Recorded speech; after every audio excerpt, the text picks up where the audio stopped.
Yo, what is up guys? I'm back again with a brand new tutorial.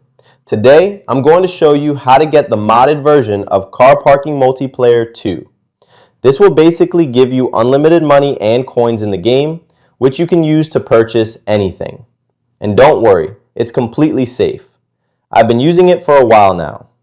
I have a bunch of options right here, such as all cars unlocked, unlimited money and coins, free shopping, and much more.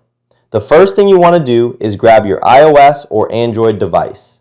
I'm using an Android today. Once you're on your device, make sure you already have Car Parking Multiplayer 2 installed and fully updated. If you need to check, just go to the App Store or Google Play Store.